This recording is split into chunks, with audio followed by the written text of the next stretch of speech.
بسم اللہ الرحمن الرحیم۔ السلام علیکم میرے پیارے پیارے ریڈرز، کیسے ہیں آپ سب؟ امید کرتی ہوں سب خیریت سے ہوں گے۔ تو بتائیں کیسا لگ رہا ہے آپ کو یہ ناول؟ آج کل ناولز پہ بالکل بھی اچھا رسپانس نہیں آ رہا، چینل اتنا زیادہ ڈاؤن ہو گیا کہ آپ کی سوچ ہے، اتنا غصہ آتا ہے یار کہ آپ لوگوں کے لیے اتنی محنت سے ویڈیو بناتے ہیں، اپلوڈ کرتے ہیں، وائس اوور کرتے ہیں، آپ لوگ رسپانس ہی نہیں کرتے۔ سو سیڈ۔ اگر اس ویڈیو پہ 50 لائک آئے تو میں نیکسٹ ویڈیو اپلوڈ کروں گی عشق و جنون کی، ورنہ آپ بھول جائیں اس ناول کو۔ چلتے ہیں اپنے ناول کی طرف۔ وہ لڑکی باتیں کرتی ہے خود سے، اکثر خود چاند سا چہرہ ہے اور پھولوں کی شوقین رہتی ہے۔ وہ کتابوں کو اپنی جاگیر کہتی ہے، وہ آنکھوں سے دور مگر دل کے قریب رہتی ہے، وہ محترمہ دل کے پاس رہتی ہے، ہر بات وہ لاجواب کہتی ہے۔ آج گھر کے ماحول میں عجیب سی ناسازگاری تھی۔ شہباز صاحب نے اپنے گھر میں ہسپتال میں ہوئے ہنگامے کے متعلق کسی کو بھی نہیں بتایا تھا، کیونکہ وہ بات کو جتنا تول دیتے کیچڑ کے چھینٹے ان کے اپنے دامن پر ہی گرنے تھے۔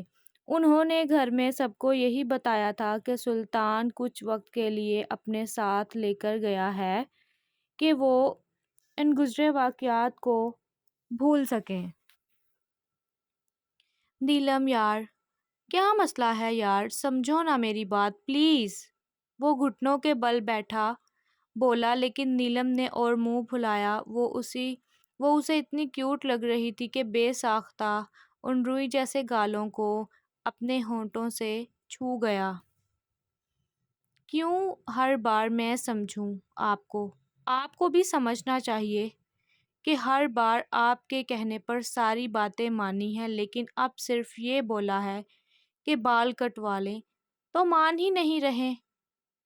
ایویں ڈائلاگ مارتے ہیں مجھ سے کہ پیار کرتے ہیں، سب جھوٹ ہے، بات مت کیجیے گا مجھ سے۔ وہ اسے وارن کرتی روم سے جا چکی تھی۔ وہ جک تک اپنی بیوی کا غصہ بھرا انداز اور ناراضگی دیکھ رہا تھا جو اس نے پہلی بار جتائی تھی۔ میسم کی جان، پہلی بار لبوں پر آن ٹھہری تھی اپنی بیوی کی ناراضگی پر۔ وہ روم سے نکلتی نیچے ڈرائنگ روم میں بنے صوفے پر بیٹھ گئی۔ کیا ہوا ہے آپی؟ اس طرح کیوں بیٹھی ہیں؟ کاشان سے رہا نہ گیا اسے اس طرح اداس دیکھ کر۔ یہ جو تمہارا جلاد بھائی ہے نا، میری کوئی بات نہیں مانتا، بس اتنا بولا تھا کہ بال کٹوا لے، وہ بھی نہیں مانی۔ اف آپی، اتنی سی بات کو لے کر پریشان ہو رہی ہیں۔ میرے پاس ایک آئیڈیا ہے جس سے سانپ بھی مر جائے گا اور لاٹھی بھی نہیں ٹوٹے گی۔ وہ آنکھوں میں شرارت سی چمک لیے بولا تو نیلم نے خوشی سے سر ہلایا۔ پھر جیسے جیسے اسے اپنا پلان بتایا، نیلم کی تو خوشی کا کوئی ٹھکانہ ہی نہیں رہا۔ وہ چہک اٹھی تھی۔ بس ایسے خوش رہیں آپی، چھوٹی موٹی باتوں کو دل پر نہیں لگانے کا۔ وہ دونوں ہنس پڑے۔ وہ تیسرا چکر روم سے باہر لگا چکا تھا، لیکن کاشان اور نیلم پتہ نہیں کون سے راز و نیاز ایک دوسرے سے بیان کر رہے تھے کہ وہ توجہ دیے بنا بیٹھے تھے۔ یہی اس کی بے چینی کی وجہ تھی کہ وہ نظر اٹھا کر دیکھ نہیں رہی تھی۔ نیلم، میرے کپڑے پریس کر دو، جا کر کسی نوکر کو بول لیں آپی فری نہیں ہیں۔ اس کے اس قدر شاہانہ انداز پر میسم جلتا بھنتا اپنے کمرے میں پہنچا۔ اب اپنی دو اہم چیزوں میں سے کسی ایک کو چننا تھا، اور اب اپنی بیوی راضی کرنے کے لیے اسے جو کچھ کرنا پڑتا وہ کر لیتا۔ اس لیے ایک بار مرر میں اپنے بالوں کو حسرت بھری نگاہوں سے دیکھ کر سر کھینچ گیا۔ کچن میں ہوتی کھٹ پٹ پر کاشان کچن کا رخ کیا تو سامنے دشمنے جان شاید کچھ بنانے میں مگن نظر آئی۔ کیا کر رہی ہو؟ وہ پیچھے سے ہگ کرتا بولا تو اس کی اس حرکت پر عائشہ کا دل باہر نکلنے کو تھا۔ کیا کر رہی ہو تم؟ کچھ شرم ہے؟ کیا کر رہے ہو تم؟ کچھ شرم ہے؟ ہم اس وقت کچن میں ہیں، وہ اسے کچن کا احساس کرواتی بولی۔ چلو روم میں چلتے ہیں، اس کی بات پر سرخ چہرہ لیے گھوری سے نوازا۔ ایسے تم قابو کہاں آتی ہو؟ مجھے دیکھ کر تو تم ہوا کے جھونکے پر سوار ہو جاتی ہو۔ اس کا رخ اپنی جانب چہرہ پر آتی آوارہ لٹوں کو پیچھے کرتا بولا۔ اس کی حرکتیں اسے مزید کنفیوز کر رہی تھیں۔ دور رہیں مجھ سے، ورنہ یقین کریں یہ بیلن میں نے آپ کے سر پر دے مارنا ہے۔ ہاتھ میں آئے بیلن کو سامنے کرتی دھمکی دی۔ بیگم تم مجھے مارو گی؟ اپنے شوہر کو کچھ عزت کر لو۔ صدمہ ہی تو لگا تھا بیچارے کو۔ ہاں بالکل، کتنی عزت ہے وہ تو میں دیکھ چکی ہوں۔ اس کا اشارہ صبح کی طرف تھا جب اسے سزا کے طور پر پورا لان صفائی کروائی گئی تھی کیونکہ جناب میثم کے بالوں نے پر چوئنگم لگائی تھی، وہ بھی ایسے کہ اسے سارے بال کٹوانے پڑے۔ تم عزت کی بات کرتی ہو بیگم؟ میں تو الماری بھی کھولوں تو کپڑے قدموں میں گر جاتے ہیں۔ کس کس کے ساتھ ایسا ہوتا ہے؟ الماری کھولو اور کپڑے آپ کی عزت میں آپ کے قدموں میں گر جاتے ہیں۔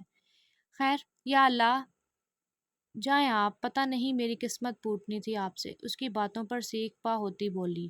دودھ میں چاول ملے تو اسے خیر کہتے ہیں، میرے جیسا شوہر جسے مل جائے اسے تقدیر کہتے ہیں۔ واہ واہ واہ! کچن سے نکلتا وہ شاعرانہ انداز میں اپنی تعریف کرتا اسے چڑھاتا ہوا بولا۔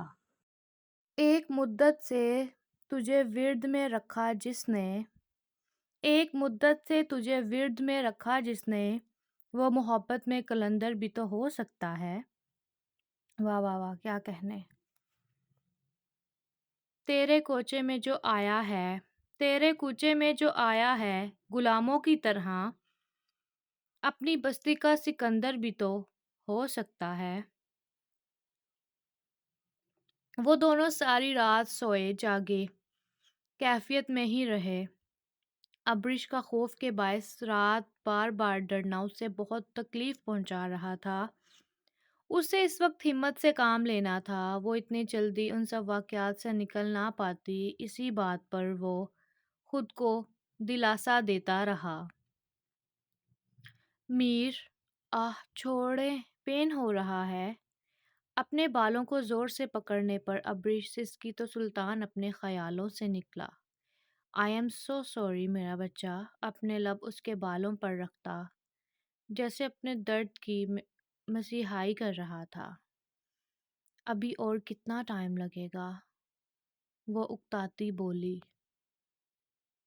اس وقت میر صوفے پر بیٹھا اس کے بالوں پر کنگھی کرتا ان کی چٹیاں بنانے کی ناکام کوشش کر رہا تھا۔ سامنے کشن پر پڑے سیل میں یوٹیوب سے دیکھ رہے وہ چٹیاں بناتا، لیکن مکمل ہونے پر وہ عجیب شکل اختیار کر لیتی۔ وہ حیران تھا خود پر، اگر اس کے سرکل کا کوئی آدمی دیکھ لیتا اسے ایسے بال بناتا تو یقیناً اپنی نظروں کا دھوکہ سمجھتا۔ لٹل اینجل، مجھے لگتا ہے تم پر ٹیل پونی زیادہ پیاری لگے گی، ہم وہی بناتے ہیں۔ 1 گھنٹے کی انتھک محنت کے ناکام ہوتے پا کر میر نے جلدی سے بات کا رخ بدلا، کیونکہ وہ اپنی اینجل کو یہ نہیں بول سکتا تھا۔ لیکن ابھی جب سیل والی لڑکی کو دیکھ کر تو بول رہے تھے اس کی چٹیاں کتنی پیاری لگ رہی ہے، مطلب آپ نہیں چاہتے میں ویسی پیاری لگوں؟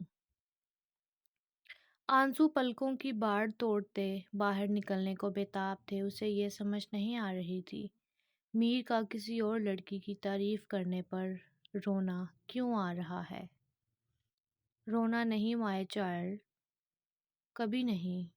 آنسو کو پلکوں سے گرنے سے پہلے وہ انہیں اپنے ہونٹوں سے چن گیا۔ مجھے میری لٹل اینجل ہر حال میں پیاری لگتی ہے، چاہے وہ کسی بھی حال میں ہو، اور وہ اس کے دل کی اس پسند پر جہاں کسی کا ہونا ناممکنات میں ہے، وہ اس قدر شدت سے گویا ہوا کہ ابرش بلش کرتی اس کے سینے سے جا لگی۔ پھر آپ وعدہ کریں، کسی لڑکی کی تعریف نہیں کریں گے اور نہ ہی کسی کو دیکھیں گے۔ وہ اپنی چھوٹی سی بیوی کی جیلسی پر حیران ہوا، وہ اس کے سینے سے سر باہر نکالتی وعدہ مانگ رہی تھی۔ میر نے بنا سیکنڈ کی دوری کے اسے خود کے قریب کرتا اس کے لبوں پر جھکا تو اس کے شدت بھرے لمس پر وہ چھوٹی سی جیسے مچل اٹھی تھی، جسم کی کپکپاہٹ عروج پر تھی۔ وہ اس کے سینے پر ہاتھ مارتی کہ میر نے دونوں ہاتھوں سے اپنی گرفت میں لے لیے۔ اپنی تشنگی پوری کرتا اس سے دور ہٹا جو نڈھال سی ہو گئی تھی۔ ریلیکس میری جانم، اس کے ہونٹوں پر انگلی رکھتا دوسرے ہاتھ سے اس کے کمر کو سہلانے لگا تو کچھ وقت کے بعد بمشکل وہ سنبھلی۔ آپ ہر بار گندی حرکتیں کرتے ہیں اور میری بات نہیں مانتے۔ اس کی آغوش میں بیٹھی وہ اس کے سینے پر مکے مار کر بولی، ارے میری جان، یہ تو پرومس کیا ہے نہ میں نے، نہ ٹوٹنے والا، اور ہاں آئندہ اگر کبھی مجھ سے پرومس لینا ہو تو ایسے ہی کرنا، کیونکہ مجھے ایسے ہی پرومس کرنا آتا ہے۔ وہ معصوم سے منہ بنا کر بولا تو ابرش کو لگا وہ شاید واقعی سچ بول رہا ہے، اس لیے بس معصومیت سے زور و شور سے سر ہلا دیا۔ چلو آؤ تمہارے بال بناؤں۔ اس کی نظروں کا حصار ابرش پر ایک بار پھر لرزا طاری کر رہا تھا۔ میر نے نظروں کا رخ بدلتے اس کے بال بنانے شروع کیے۔ یاہو میر، یو آر دی بیسٹ، دیکھیں کتنی پیاری لگ رہی ہوں، اب میں آپ سے بال بنوایا کروں گی۔ اپنے آپ کو آئینہ میں دیکھتی خوشی سے چہکتی، گلے لگ کر اس کے گال پر بوسہ دے گئی، لیکن ہوش آنے پر ہونٹ دانتوں تلے دباتی، شرما کر چہرہ ہاتھوں میں چھپایا۔ میر سلطان کا دل چاہا کہ یہ کائنات یہیں رک جائے اور وہ اس لمحے یہیں اپنی نظروں میں قید کر لے۔ یار بیوی بس کر دو، تم نے مجھے اپنا نوکر ہی سمجھ لیا ہے، گدھے کی طرح لادی جا رہی ہو، میں تھک گیا ہوں۔ اس کی بات پر کئی لوگوں نے مڑ کر اس جوڑے کو دیکھا جس کی بیوی آگے آگے تھی اور شوہر پیچھے شاپنگ سے بھرے بیگ اٹھائے ہوئے تھا، اور یہ سزا اس کی بیوی کی طرف سے کل نہ آنے کی وجہ سے ملی تھی کہ وہ اس کی ساری باتیں مانے گا۔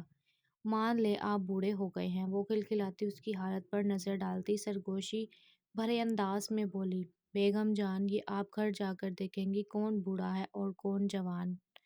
کوئی نہیں، تھکا لو جتنا تھکانا ہے، اس تھکاوٹ کو میں اب آپ کی قربت ہی دور کرے گی۔ تو اسی زو مانی بات پر لال مہوّ چہرہ لیے تھپ تھپ کرتی اگلی شاپ میں جا چکی تھی۔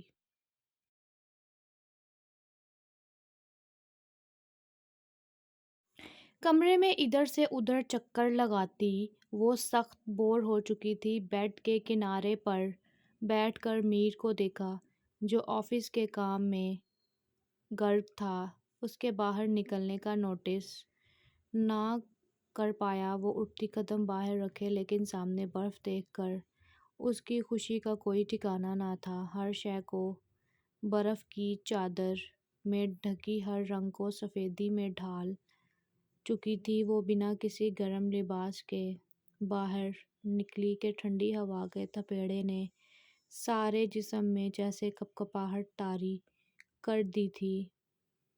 کتنے پل سڑکے لیکن برف باری میں وہ اپنے ہوش بھلائے کھیل رہی تھی۔ وہ برف میں کھیلتی سب بھول چکی تھی۔ پاؤں آدھے سے زیادہ برف کے اندر دھنسے ہوئے تھے۔ میر کے آواز دینے پر چونکی۔ میر میں یہاں ہوں، وہ جلدی سے بولی۔ مبادل وہ پریشان نہ ہو، وہ جو گھر کا چپا چپا چھانتا باہر نکلا تو اسے سامنے پایا جو برف میں مکمل دھنسی، ہونٹ نیلے پڑھ رہے تھے وہ ہاتھ ایسے ہلا رہی تھی جیسے پتہ نہیں کون سے نظارے کر رہی ہو۔ میر اسے کھینچ کر برف سے نکالتا گلے لگا گیا۔ اس کا سامنے نہ ہونا کس قدر قابل بیاں درد جسے وہ بیان نہیں کر سکتا تھا، وہ اس کی جان نکالنے کے در پر تھی۔ وہ اس کی دوری پر کس قدر خوف زدہ ہوا تھا۔ عورت فطری طور پر ڈرپوک ہوتی ہے، لیکن جب اپنے مرد کے ساتھ ہوتی ہے تو بے خوف اور بہادر ہوتی ہے۔ دوسری جانب مرد فطری طور پر بہادر ہے، لیکن جب عورت ساتھ ہوتی ہے تو اس کو زمانے سے محفوظ رکھنے کی خاطر خوف زدہ رہتا ہے۔ وہ اسی خوف کو کم کرنے کے لیے کئی پل تک خود سے لگائے کھڑا رہا، پھر بنا ایک نظر دیکھے اسے گود میں اٹھاتا روم میں لایا۔ کمرے میں آتے ہی ہیٹر آن کر کے اس کی جانب دیکھا جس کے کپڑے مکمل طور پر بھیگ چکے تھے۔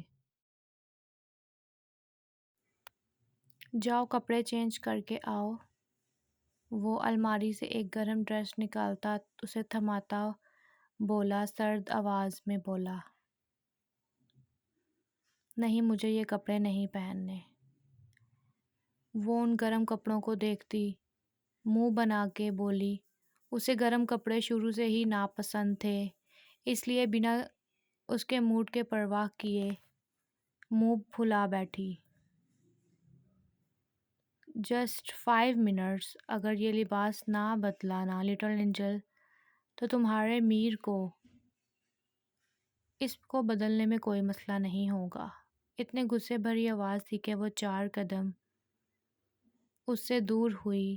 خوف آنکھوں سے جھلک رہا تھا۔ کپڑے اٹھاتی بھاگ کر واش روم میں بند ہو چکی تھی۔